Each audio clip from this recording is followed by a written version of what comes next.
Salam, hörmətli tamaşaçılar. Elnur TV efirdədir. Vətəndaş mövqeyinin qonağı Noyabrı Emniyə qəzetinin baş redaktoru və təsisçisi, eyni zamanda siyasi şərhçi Şakir Ağayevdir. Salam, Şakir müəllim, xoş gəlmisiniz. Xoş gördük Gülşən mənim. Şakir müəllim, bilirsiniz ki, 30 ildir işğal altında olan torpaqlarımızı biz azad elədik və 44 günlük vətən müharibəsindən sonra ərazilərimizə artıq sakinlər köçməyə başlayıbdır. Böyük qayıdış konsepsiyası həyata keçirdik. Və yüzlərlə, minlərlə artıq bütün işğaldan azad edilmiş ərazilərimizdə tikinti işləri gedir və sistemli şəkildə həyata keçirilir. Amma Ermənistan tərəfi həzm eləyə bilmir və Ermənistan baş naziri Paşinyan Fransaya, Avropa İttifaqına, Amerika Birləşmiş Ştatlarına, Hindistana silah gətirir, Avropa İttifaqına yalvarır, silah gətirir. Mən istəyərdim öz mövqeyinizi bildirərsiniz bir siyasi şərhçi olaraq. Gülşən, sözsüz ki, biz 44 günlük müharibədə torpaqlarımızı azad etdik və bir günlük antiterror əməliyyatında suverenliyimizi tam bərpa etdik və bilirsiniz ki, bu il konstitusiya suverenlik ilidir. Məhz Azərbaycan tam bunu bərpa etdiyinə görə 30 illik erməni işğalına tək son qoymadıq. Azərbaycanda separatizmin kökünü kəsdik. Siz bilirsiniz ki, dünyada hətta ən böyük ölkələrdə də separatizm var, separat təhririyyəli təşkilatlar var. Amma Azərbaycan ilk olaraq yəni ərazisində separatizmin kökünü kəsdi tamamilə. Yəni bu Azərbaycanın böyük bir qələbəsidir sözsüz ki. Yəni demək olar ki, hər gün, hər həftə işğaldan azad olunmuş ərazilərimizə qaçqınlarımız, köçürlərimiz qayıdırlar, infrastrukturlar tikilir, hamısı da yenidən. Və Ermənistan və Ermənistan cəmiyyəti elə də bundan barışmaq istəmir. Baxmayaraq ki, Paşinyan sözdə deyir, tanıyıram. Baxmayaraq 22-ci il Praqa görüşündə ilk dəfə Qarabağın Azərbaycan ərazisi oldum, özü söylədim. Yəni mifik Ermənistan bizi məhv eləyib uçuruma aparmışdı.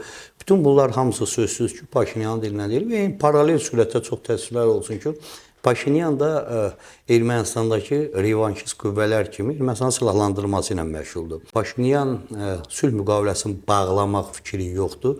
Mən bəlkə də Azərbaycanda barmaqla sayılan siyasi ekspertlərəm ki, mən demişəm nə 2023-də də bu söz demişəm, 24-də də bugün sizə deyirəm. 2026-ya qədər də sülh müqaviləsi bağlamağı gözləmirəm, 2027-yə qədər də. Çünki birincisi Paşinyan dövləti öz idarə etmir tək. Azərbaycandan fərqli olaraq Ermənistana idarə edən beynəlxalq güclər var. Azərbaycan özü müstəqil siyasət yeridir, xarici, daxili siyasətin özü müəyyən edir, hansı yolu tutmağa özü qərar verir. Amma Ermənistan belə bir dövlət deyil. Vaxtı ilə SSR-nin dövründə, sonra Rusiyanın dövründə onların forpostu olan dövlət artıq bugün Fransanın forpostuna çevrilib, Amerikanın forpostuna çevrilib. Cənubi Qafqazda maraqları olan dövlətlər təbii ki, Paşinyanın nə sülh müqaviləsinə bağlamanı imkan vermirlər, nə Zəngəzur dəhlizinin açılmasına imkan vermirlər, nə Azərbaycanla tam bir qonşuluq münasibəti yaratmağa imkan verirlər. Yəni Cənubi Qafqazda Ermənistanın simasında o problemi hələ saxlamaq istəyirlər. O problemi saxlamaq istəyirlər ki, istənilən anda Ermənistanın, nə bilim, ora köçən separatçılar ki var, Qarabağ erməniləri, onların güya beynəlxalq bir missiya altında geri qayıtması, hüquqları, baxmayaraq ki, Qərbi Azərbaycanlıların hüquqlarından heç kim danışmır, Qərbi Azərbaycandan qayıtmaq hüququnu heç kim qəbul etmir. Əgər siz belə insanpərvər, nə bilim, demokratik, nə bilim, necə insanlarsınızsa, bir əsrdə 3 dəfə Azərbaycanlılar Qərbi Azərbaycandakı Atababa torpaqlarından sürgün olunublar. Özə süngü üzərində sürgün olunublar. Halbuki Qarabağdakı ermənilər özləri könüllü sürətdə Azərbaycan onlara hər cürə şərait yada getirir. Amma bizimkilər süngü ilə. Avropa Birliyinin aparıcı dövlətləri də sözsüz ki, maraqlıdır ki, Ermənistan vasitəsilə regiona daxil olsunlar və regionda öz təsir güclərini artırsınlar. Azərbaycan buna mane olan dövlətdir. Və Azərbaycan ona görə mane olur ki, regionda istənilən bir dövlətin müdaxiləsi Cənubi Qafqazda Azərbaycan tərəfindən yaradılmış status quo-nun pozulması deməkdir. Bu status quo çox kövrəkdir Gülşən xanım. Bu istənilən anda, istənilən bir kənar qüvvənin vasitəsilə pozula bilər. Bunu Azərbaycan özü də bilir. Və ona görə də Azərbaycan maraqlıdır ki, bu sülh bağlansın. Və Azərbaycan şərtlərini Ermənistana deyib. Ermənistan bu sülh müqaviləsi ilə oynayır sadəcə olaraq. Vaxtıdır. Baxın, əlinə bir xəritə alıb sülh kəsişməsi gəzir dünyanı. Gedir hər yerdə özləri sülh göyərçini kimi göstərmək istəyir. Biz 15 şərt əsasında müqavilə bağlanmağa hazırıq. Yəni yarımçıq bir sülh müqaviləsindən söhbət gedir. Bunu keçmiş Amerika administrasiyası Azərbaycanı məcbur eləməsəydi bunu bağlamağa. Yəni Blinken, Biden məcbur elədilər ki, Azərbaycanı bağlansın. Təbii ki, Azərbaycan haqlı olaraq təpki göstərdi, buna getmədi. Fransa bunu istədi, başqa dövlətlər istəyir. Azərbaycan qoyduğu ki, əsas şərt var sülh müqaviləsində, yəni Ermənistan konstitusiyasının dəyişilməsi, Minsk qrupunun ləğv edilməsi və indiki şərtlərdən biri Avropa missiyası adı altında, NATO missiyasının, yəni vətəndaş missiyası adı altında olan hərbi missiyadır. Onların çıxardılması, Ermənistan bunları etmək istəmir. Demək, Ermənistan sülh müqaviləsini bağlamaq istəmir. Sadəcə vaxtıdır, vaxtı nəyə odur?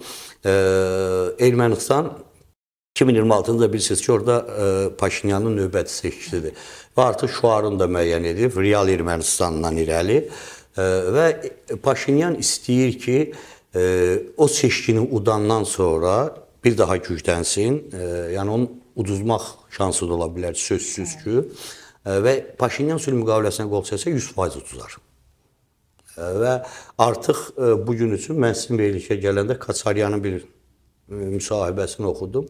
Mətbuat konfransı keçirir. Artıq aktivləşiblər. Keçmiş prezident Robert Kaçaryan.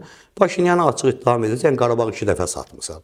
Bir dəfə Uduzanda, bir dəfə də Praqada. Və Paşinyan bunları gözəl bildiyindən, ona görə Paşinyan vaxtı uzadacaq. Hətta konstitusiya dəyişikliyini deyir ki, 27-ci ildə biz istəyirik belə bir məsələ qədər. 27-ci il, 26-cı seçkilərdən sonra. İnanın ki, 27-ci ildə də etməyəcək. Paşinyan çox hiyləgər bir adamdır. Paşinyan həddindən artıq təhlükəli oyunlar oynayan bir siyasətçidir. Sözsüz ki, arkada Paşinyanın imicə ilə məşğul olan, məsləhət verən insanlar var, yəni xarici dövlətlərdən.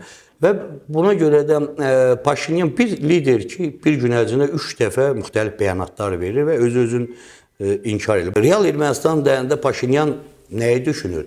Neçə dəfə dəfələrlə inanır. Biz Sovet Fagorza ərazimizi. Bu bilsin nəyi nəzərdə tutur? Biz ki, demək, 44 günlük müharibədən sonra Kəlbəcər-Laçın istiqamətində Gülşən xanım öz ərazilərimizə daxil olmuşuq. Paşinyan oranı Ermənistan ərazisi hesab edir. Və neçə dəfələrlə məsələ qalır ki, güzgü effekti ilə geri çəkilməliyik. Yəni, Azərbaycan tutduğu yüksəklərdən geri çəkilməlidir. Amma o yüksəklər Azərbaycanıdır və çox strateji yüksəklərdə Azərbaycan Ermənistanın bütün hərəkətlərinə nəzarət edir. Bunu irəli sürür. Real Ermənistan bunu deyir.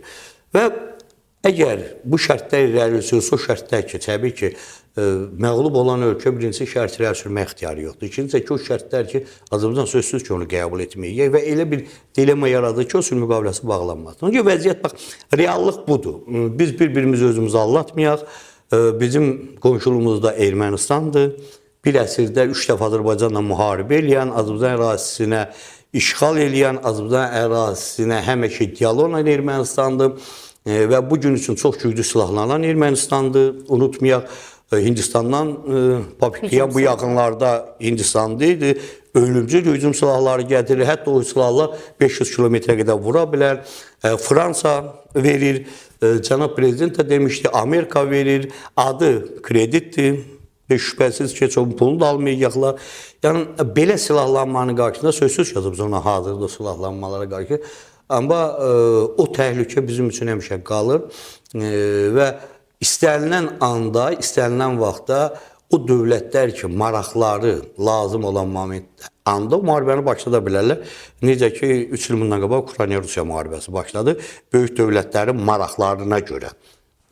İstisna olunmur ki, sabah belə bir hadisə Cənubi Qafqazda da baş verə bilər. Ona görə mən dedim ki, bizim Azərbaycanın yaratdığı kövrək status quo-nu pozmamaq üçün o sülh müqaviləsi Azərbaycan üçün lazımdır. Ermənistan üçün bizdən də çox lazımdır. Amma Ermənistan qeyri-müəyyən şəraitdə yaşamağı öyrənmiş bir dövlətdir. Heç bir qitədə matelikdə belə təhlükəli qonşu yoxdur. Bizim bəxtimizə Ermənistan düşüb. və bu Cənubi Qafqazda həmişə təhlükə mənbəyidir. Eyni zamanda Ermənistan öz üçün də təhlükəlidir. Sözsüz, Asılı bir vəziyyətə düşür sözsüz. dövlətlər tərəfindən. Biz Gələcəyi- bir dövlət ki, Şən xanım, bu vaxta qədər kimlərinsə dirijor çubuğuna idarə olunsa, sözsüz ki, təhlükəlidir. Həm özü üçün, həm ətrafı üçün. Və bu təhlükəli bir məsələdir. Təşəkkür edirəm. Mən Çox sağ olun. təşəkkür edirəm. Hörmətli tamaşaçılar, Eydnus TV-nin qonağı Novoye Vremya qəzetinin baş redaktoru və siyasi şərhçi Şakir Ağayev idi.